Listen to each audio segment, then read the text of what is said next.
Johnson's told me what you intend. As it happens, the man who held me is the same one that you seek. His name is Silas Thatcher. That fancy lad is our slaver? Don't let his velvet tongue deceive you. A crueler and more vicious creature I've never known. What can you tell me of his operation? He hosts at least 100 men, more than half of whom are redcoats. All this for some slaves? Hardly. The man's a commander in the King's troop, in charge of the Southgate Fort. We need to find a way inside. Let me think on it. In the meantime, I'll attend to our final recruit. John Pitcairn's our man. I'll take you to him.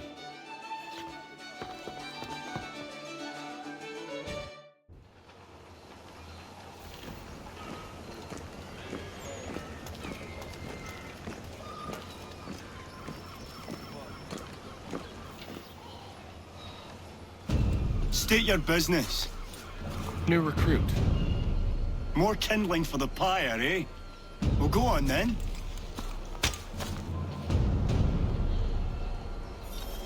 How'd you manage that? Did you forget, sir? My commission is with General Braddock. When I'm not attending to you, of course.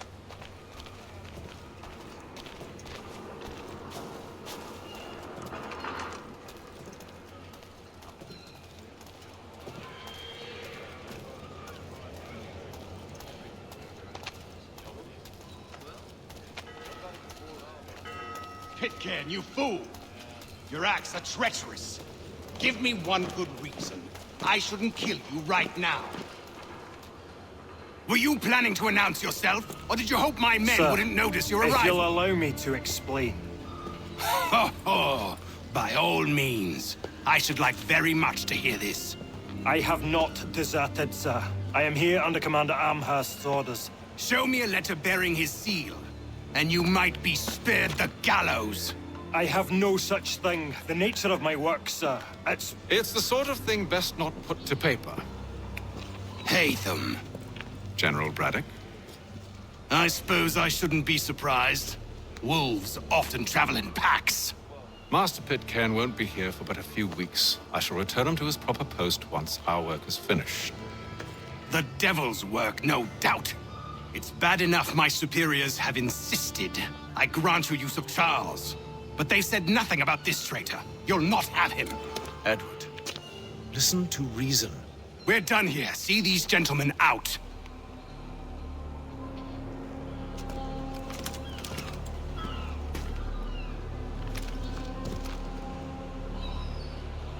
Well, that didn't go as I expected. And to think I used to call him brother. What now? They'll chase us off if we try and return. We're done with this camp. As luck would have it, so are they. Come along. What are you planning? To steal Master Pitcairn. What? You'll see. Now, when I give the signal, you're to distract Braddock's patrol and lure them into a dead end.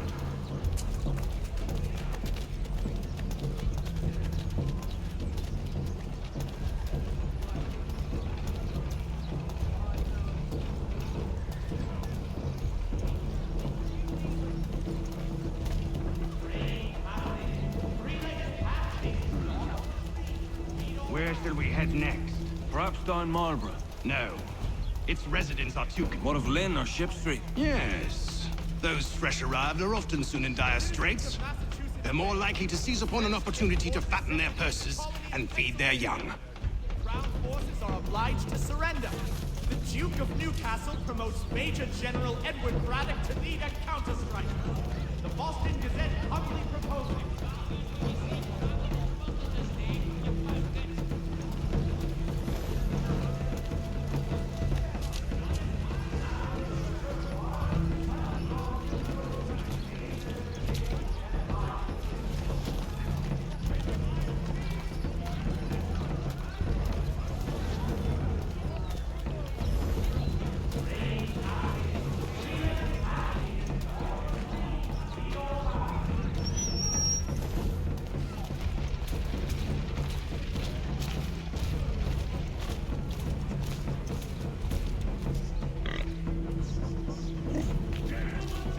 Now! Joey Law's son, Jeffrey, will demonstrate tomorrow by the belt. Oi! You thieves and scoundrels, one and all! Fire on you and your false war!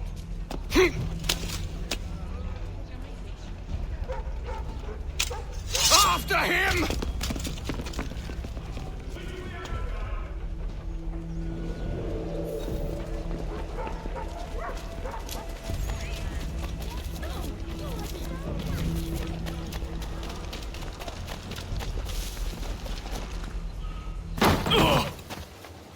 Unhand him, Edward. You again. Let us go. And John Pitcairn with us. I will not have my authority challenged. Nor I. Put them all in chains.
stay my hand today because you were once my brother, and a better man than this.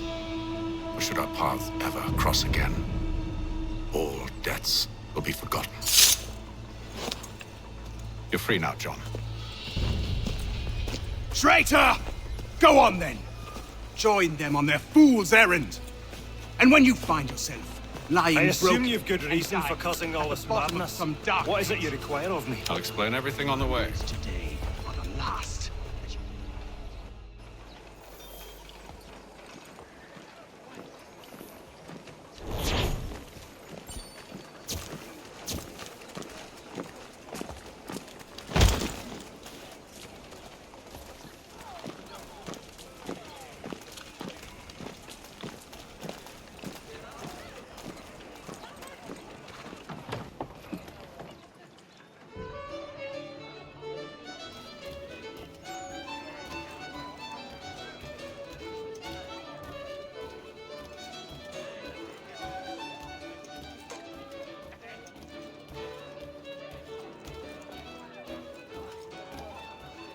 If I may, I was curious about your past with Braddock.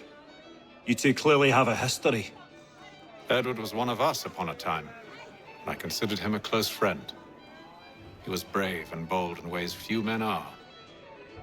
But everything changed at the siege of Bergen-op-Zoom. We had lost the fortress to the French, and were in the midst of egress. There was a skiff hidden at the port with which we planned to make our escape. As we drew near, a young man and his family came upon us, begging for safe passage. I consented, but Edward refused. The young man called him Craven then. So Edward killed him and all the rest. Even the children. To this day, I don't know why. Was this the first time he'd struck out? Or had I simply never seen it before? Either way, things were never the same after that. We campaigned together a few more times, but each outing was more disturbing than the last. He killed and killed. Enemy or ally, civilian or soldier, guilty or innocent. It mattered not. If he perceived one to be an obstacle, they died. He maintained that violence was a more efficient solution. It became his mantra. And it broke my heart. I had no idea. He hides it well, and intimidates into silence any who discover him. Those who persist have a tendency to find misfortune. And we should stop him. I suppose you're right. But I maintain a foolish hope that he might yet be saved and brought back round to reason. I know. It's a silly thing to believe that one so drenched in death might suddenly change. I'm sorry to have brought this up. It was not my intent to sour you. Nonsense. We are brothers now. There should be no secrets between us.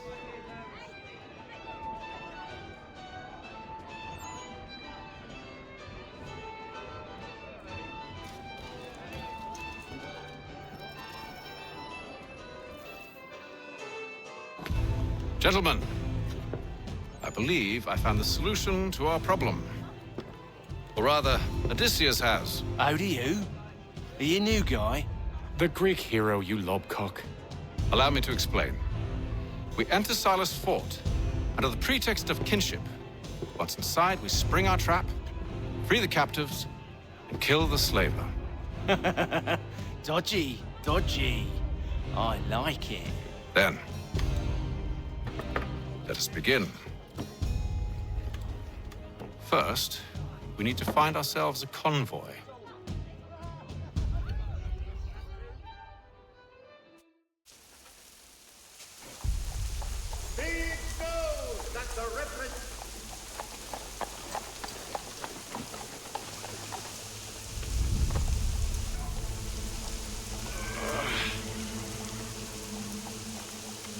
Convoy should be here soon.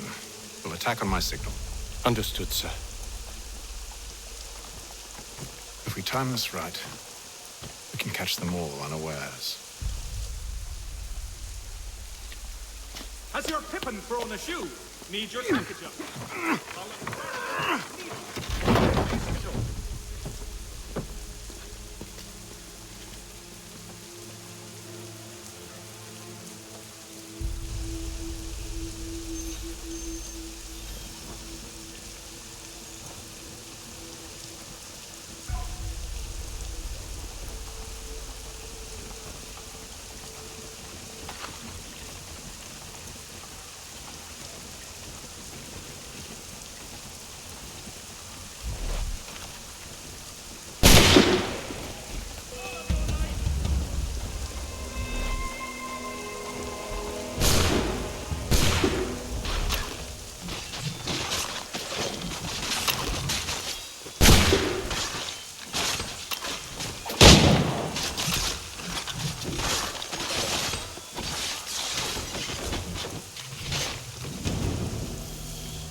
Charles, you and William serve as vanguard.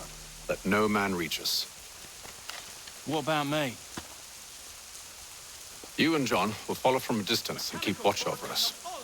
I'll signal you when I have need of your services. Now represented in America by Diana Sophie. We're here to help you, along with those held inside Southgate Fort. Free me. Not until we're inside the gate. I can't chance an inspection of the gate going wrong. I'll see you safe. You have my word.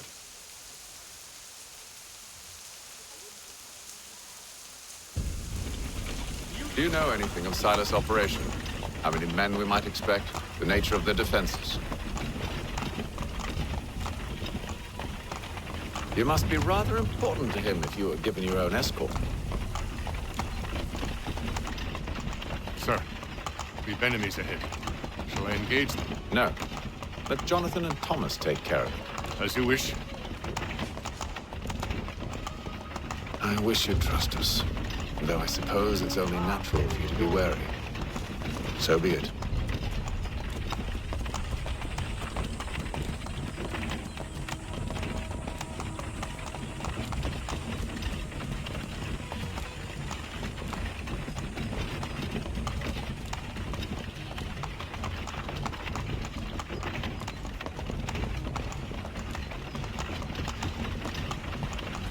Halt! Identify yourselves! Where is Lieutenant Jones? What's the meaning of this?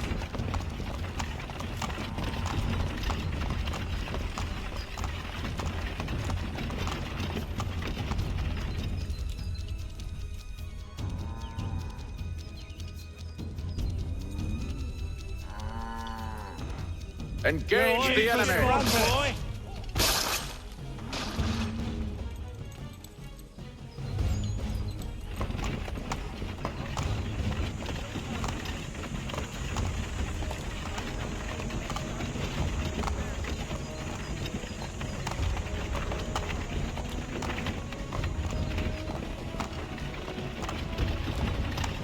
Goddamn dogs. You, in the car. I need to inspect your cargo. Let no man reach up! Looks like you're to meet the Reaper.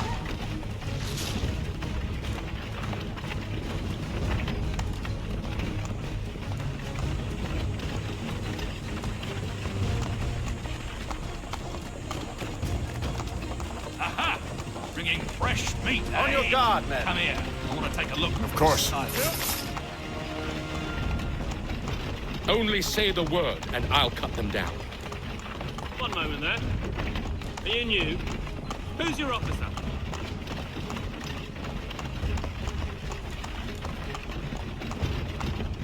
Engage the enemy! Meet the Reaper.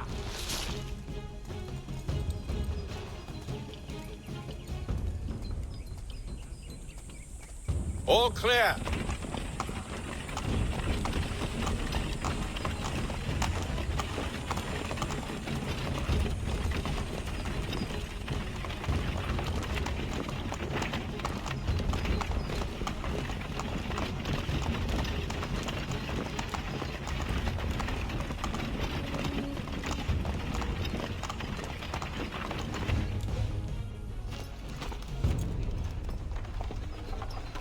Hold! Evening, gentlemen. State your business. Delivery for Silas. Go on, then.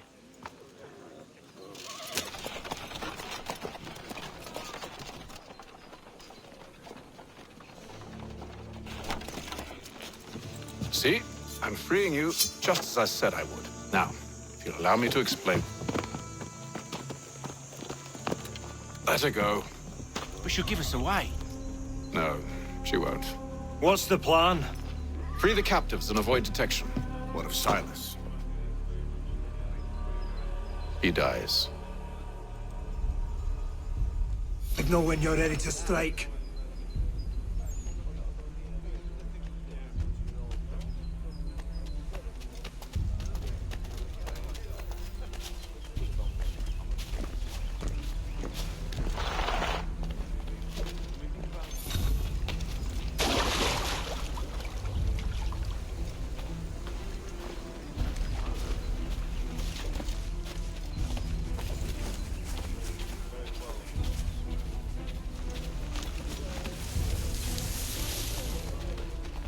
Who have we got? Greetings. What are How you fares talking the about? watch? Stop slouching, Thomas Smith, soldier. newly recruited. Prisoner? I said Arrived from stop London just last slouching. week. Who are you to tell me what to do? Good friend of Mr. Thatcher's. Oh, They do not exist. I see.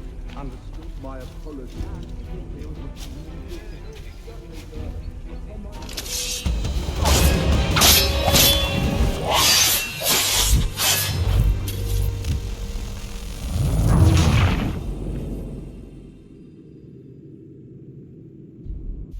Signal when you're ready to strike.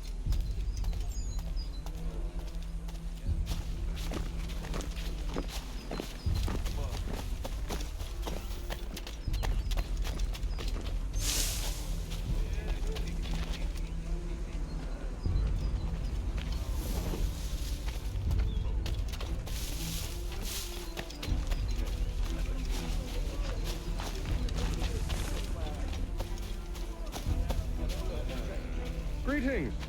How fares the watch? Who are you? Thomas Smith, newly recruited. Arrived from London just last week.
An hour of quiet was all I asked. Instead, I'm awakened not 10 minutes later by this cacophonous madness. I expect an explanation, and it had best be good. How? How did this happen? My precious merchandise set free! It's unacceptable! Rest assured, I'll have the heads of those responsible, but first we clean up this mess!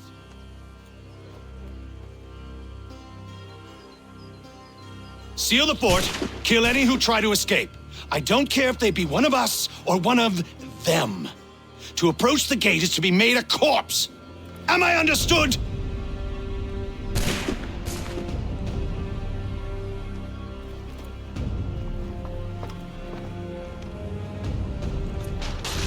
Push them back!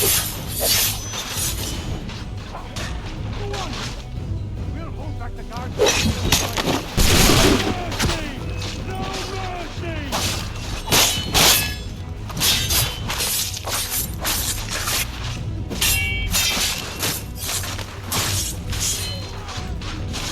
Where did you... I'll deal with this, sir! There's still time for you to flee!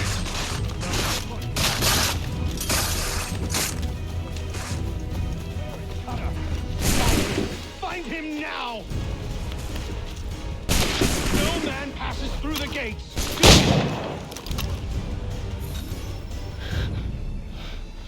Who are you? Name's Haytham Kenway. You don't know me, but I believe the two of you are well acquainted. I made a promise to you, Silas. One I intend to keep.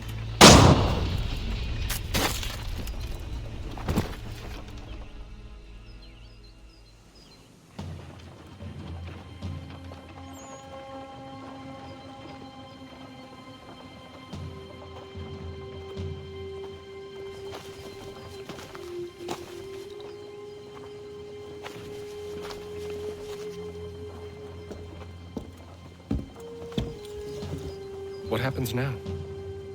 We wait. But not for very long, I suspect.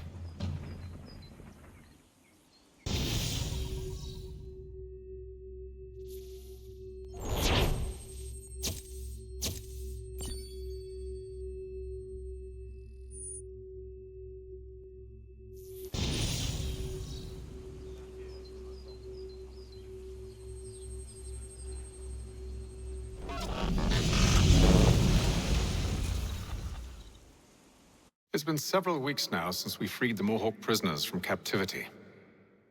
I had hoped their leader might make contact, but there's been only silence. My men grow restless. They want to know what comes next, and I do not have an answer. Lee alone remains active, pursuing leads, however slight. He stalks the city streets and scouts the bordering woods, hopeful that he might make contact with one of those we saved. There was a woman there that night. It was she who helped the others to safety. If we can find her, I believe I'll have my answers. So, I watch and wait, hopeful that my true mission might finally begin.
And here would like...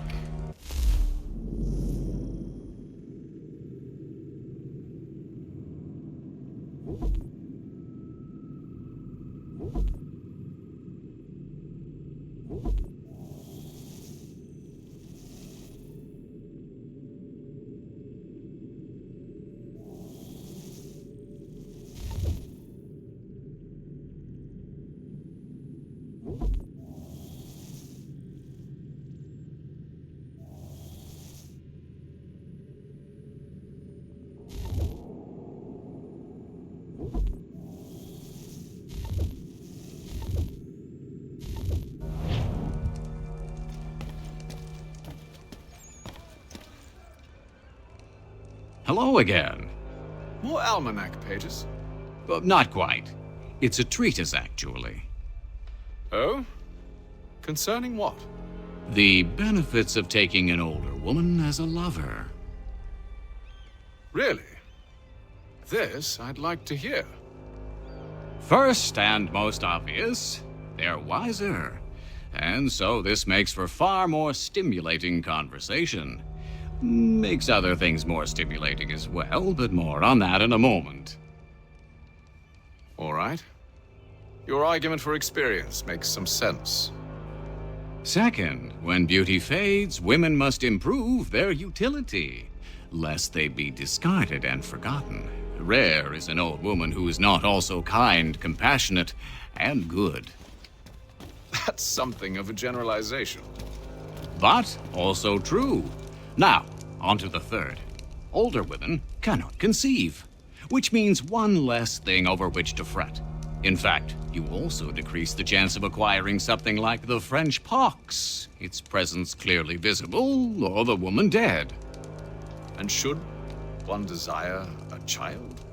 Then make a young woman your wife. Let the older one be a mistress. And that brings me to my fourth point.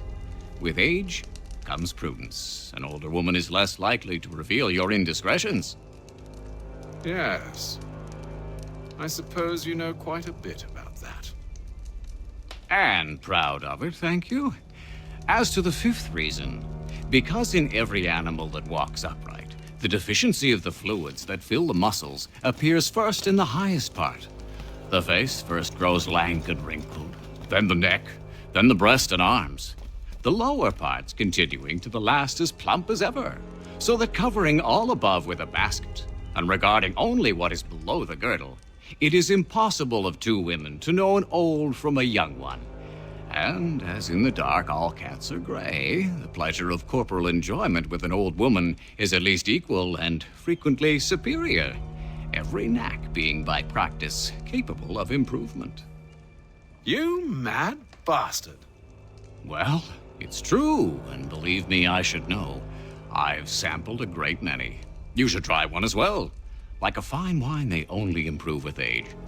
Although I suppose if left unattended too long, some have a tendency to sour. And that, my friend, is a most unpleasant experience. Better to work in a field often plowed, you know? Is there more? Indeed, indeed. The sixth is this. The sin is less. To take a maidenhead is a great responsibility. Mishandled, it can ruin lives. No such risk with an older woman. And this implies the seventh. Younger women are more given to compunction. Anxiety and unease are not present in the more aged and experienced. And as to the last of my reasons, well, it's really quite simple. Older women are so very grateful for the attention. You make a compelling argument, Mr. Franklin. I might just have to run a few tests myself. I highly recommend it.